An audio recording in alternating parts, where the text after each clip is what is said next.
तो दोस्तों कैसे उम्मीद करता हूँ कि आप लोग अच्छे होंगे और अपना ख्याल आप लोग अच्छे से रख रहे होगे। दोस्तों वास्तु के बारे में मैं आपको हमेशा बहुत सारी जानकारी देता रहता हूँ, छोटे छोटे टिप्स मैं आपको बताता रहता हूँ, लेकिन आज मैं आपको बताऊंगा कि वास्तु के साथ आगे विज्ञान क्यों लगा हुआ है और इसको वास्तु विज्ञान क्यों कहते हैं। क्योंकि किसी भी चीज़ के आगे अगर आपने विज्ञान लगाया है तो इसका मतलब ये है कि उसका जो आधार है वो कोई ना कोई साइंटिफिक होगा, तभी आप उसको वैज्ञानिक तौर पर या उस दृष्टिकोण से देखेंगे।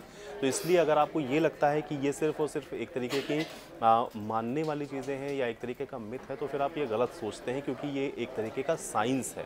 और इस साइंस को अगर आप समझ जाएंगे तो आपको ये भी समझ में आ जाएगा कि इसके लिए जो तमाम बातें आपको बताई जाती हैं, जो रेमेडीज़ बताई जाती हैं आपको, वो भी साइंटिफिक ही होती हैं।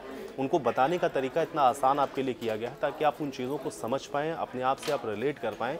नहीं तो वैज्ञानिक आधार उसके बिल्कुल वैसे ही हैं जैसे साइंस के किसी फॉर्मूले के होते हैं। तो आज मैं आपको यही बताने वाला हूँ कि वास्तु को वास्तु विज्ञान क्यों हम लोग कहते हैं और विज्ञान क्यों उसके आगे लगा हुआ है, ये मैं आज आपको बताता हूँ। दोस्तों मैंने आपको हमेशा बताया है कि वास्तु के अंदर दो चीज़ें बहुत इंपॉर्टेंट होती हैं। वो होती हैं आपकी दिशाएं और दूसरा होता है हर एक चीज़ का पर्टिकुलर स्थान, यानी कि कौन सी चीज़ आपको कहाँ पर रखनी है उसका एक स्थान पहले से निर्धारित है उन दिशाओं के आधार पर। अब दिशाएं क्यों महत्वपूर्ण होती हैं दोस्तों, अगर आप साइंस में जाएंगे या साइंस के आधार पर अगर आप देखें तो दो तरीके के एनर्जीज़ आप मानते हैं, साइंस भी मानता है, एक तो पॉजिटिव और दूसरी नेगेटिव। ये दो एनर्जीज़ हैं और इन्हीं एनर्जीज़ को जितना ज़्यादा आप सही तरीके से आप यूटिलाइज़ करेंगे उतना ही ज़्यादा आपको जो आप एक तरीके से कह सकते हैं रिस्पॉन्स हैं वो पॉजिटिव मिलेंगे। और इसीलिए आप देखते हैं कि वास्तु के साथ जो विज्ञान शब्द है वो जोड़ा गया है।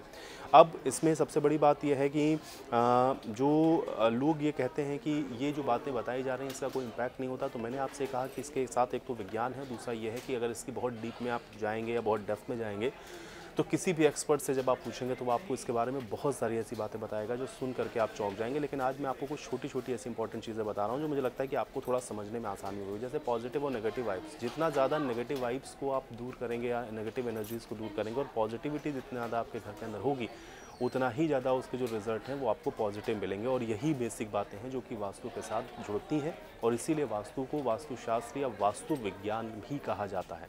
तो उम्मीद करता हूँ कि जानकारी आपको अच्छी लगी होगी। मिलते हैं अगले वीडियो में।